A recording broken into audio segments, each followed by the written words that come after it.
अफ़गानिस्तान से गैर मुल्की अफवाज के इनखला में सिर्फ एक दिन बाकी रह गया है जिसमें कोई तोसी नहीं होगी। तालिबान इसको वाज़े कर चुके हैं।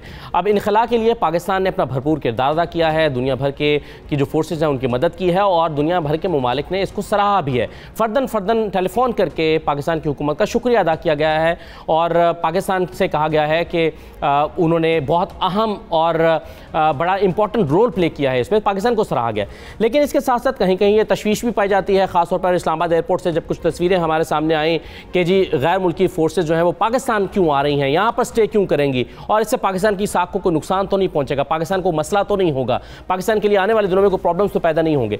इस सवाल का जवाब जानेंगे और इसके साथ साथ ये कि अफ़गानिस्तान में अब कल के बाद अगला जो मरहला है वो कितना अहम है, हुकूमत साजी का मरहला कितना अहम है और उसके लिए जो तालिबान के सामने चैलेंजेस हैं जिसमें से दाइश सबसे बड़ा चैलेंज दिखाई देता है, गवर्नर से एक बड़ा चैलेंज दिखाई देता है, तो क्या होने वाला है, इस पर बात करेंगे। जनरल रिटायर्ड नईम खालिद लोधी साहब हमारे साथ मौजूद हैं, दिफाई तज्ज़ियाकार हैं। बहुत शुक्रिया जनरल साहब। जनरल साहब, पहला सवाल तो यही है, अगरचे ये वाज़े है कि ये एक ट्रांजिट के तौर पर ये फोर्सेस पाकिस्तान में या दीगर लोग पाकिस्तान आए हैं और सिर्फ ये ट्रांजिट स्टे है इनका और ये वापस चले जाएंगे, लेकिन इसके बावजूद हम पॉलिटिकल प्रोपेगेंडा भी यानी सियासी जमातों के सरबराहान की तरफ से भी ये एतराज़ उठाता हुआ देख रहे हैं। इसलिए सवाल मुझे आपके सामने रखना पड़ा, क्या इस तरह के शुकूक व शुबहात में कोई वजन हो सकता है कि ये लोग यहाँ पर स्टे कर जाएंगे और कल को पाकिस्तान की सिक्योरिटी के लिए कोई मसला बन जाएंगे? ये देखें, इसका तो कोई इम्कान नहीं है कतन भी, क्योंकि जब फौज ने ऑपरेट करना होता है तो उसका एक ख़ास तरीका होता है, एक ख़ास फॉर्मेशन होती है, उनको ख़ास इक्विपमेंट चाहिए होता है, गाड़ियाँ चाहिए होती हैं, टैंक चाहिए होते हैं, तोपें उनको चाहिए। तो ऐसे नहीं होता कि सोल्जर्स उतरें और आके कोई ऐसा काम कर दें, इसका इम्कान बहुत ही मादूम है, बहुत कम है ना। इंटेलिजेंस के काम पर लग जाए जी, वो तो खैर अब ऐसे तो नहीं होगा ना, उनको यहाँ ला के हमने छोड़ थोड़ी देना है। वो यहाँ पर किसी ऐसी जगह पर रहेंगे जिसकी निगरानी होगी, उनकी आमदोरफ्त के ऊपर साफ ज़रा कदगन होगी, वो अपनी मर्जी से कहीं जा नहीं पाएंगे।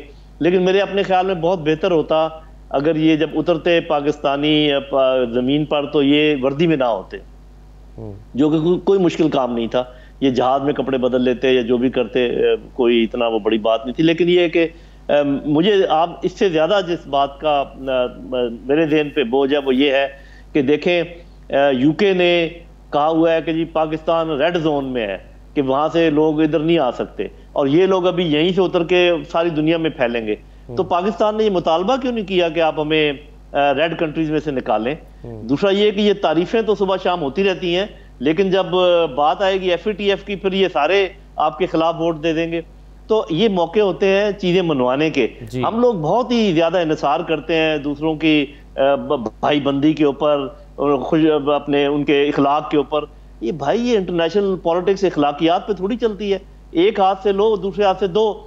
जब उन्होंने कहा था कि आप हमें लैंडिंग राइट्स दें, सबसे पहले हमें मुतालबा करना चाहिए था हमें आप रेड कंट्रीज में से निकालें। यानी आप कह रहे हैं सिर्फ शुक्रिया पे इक्तफा नहीं करना चाहिए पाकिस्तान को? जी, बिल्कुल नहीं करना चाहिए। कोई भी हॉलैंड ने शुक्रिया अदा कर दिया, डेनमार्क ने शुक्रिया अदा कर दिया, जब दीगर ममालिक ने शुक्रिया, तो शुक्रिया पे काम नहीं चलना चाहिए?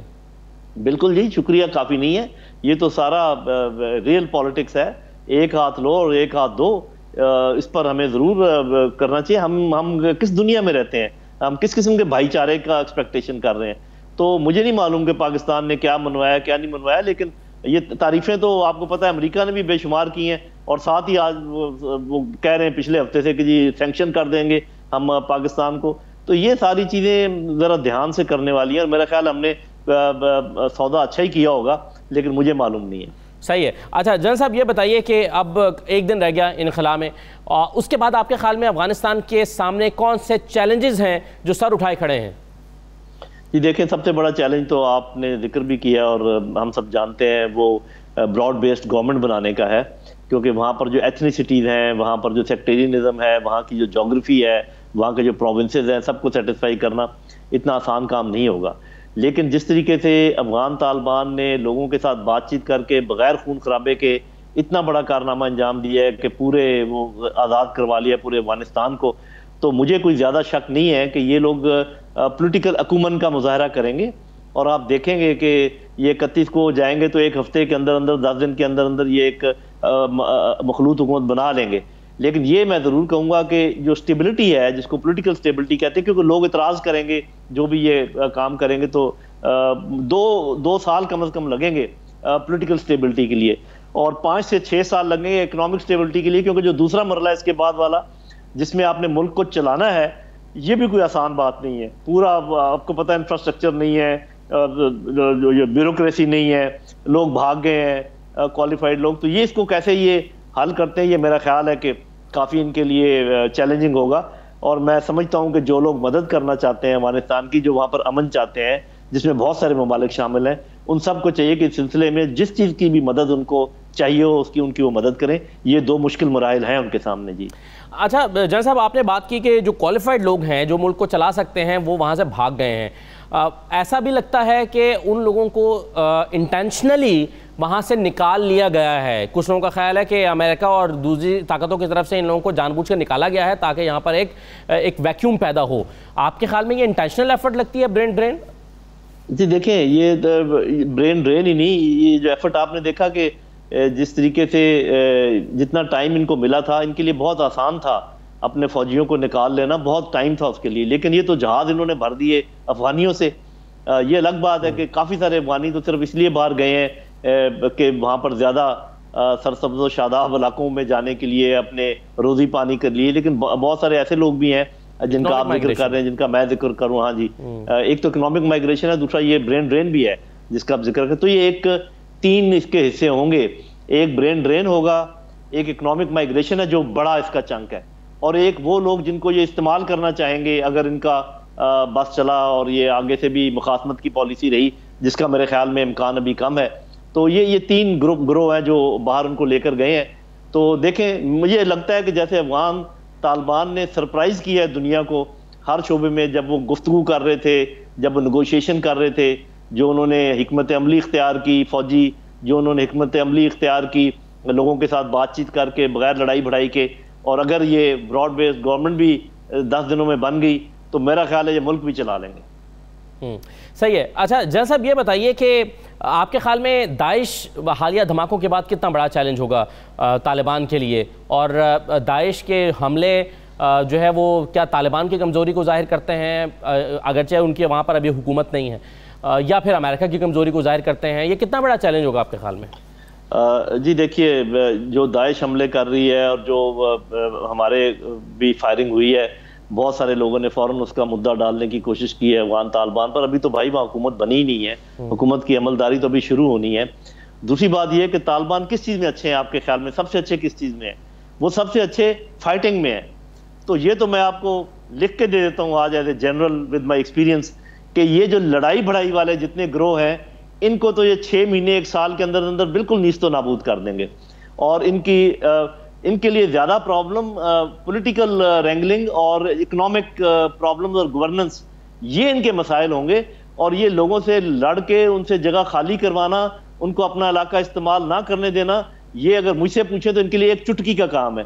और ये चुटकी जो है 6 महीने तक आप देखेंगे कि ये अपना असर दिखाएगी। और ये जो लोग आज जब फायरिंग हुई तो जी अफगान तालिबान उधर हैं, उसके बावजूद फायरिंग होगी, हमने वहाँ पर उनको अपना वो भी नोट करा दिया कि जी हमें ये मंजूर। अरे भाई, उनको आने तो दो, उनको सांस तो लेने दो, उनको कोई महीना भर 2 महीने करने। और ये हमें जो ना फॉरेन पॉलिसी के इश्यूज भी नहीं छेड़ने चाहिए कि जी आपका बाढ़ के बारे में क्या ख्याल है और आपका तरीके तालिबान के बारे में क्या ख्याल है। होल्ड ऑन, रुक जाएं, उनको थोड़ा अपने आप को सीधा करने दें। आजकल वो जिस मखमसे में है, जो उनको प्रॉब्लम एट हैंड है, उसका कोई इदराक करें।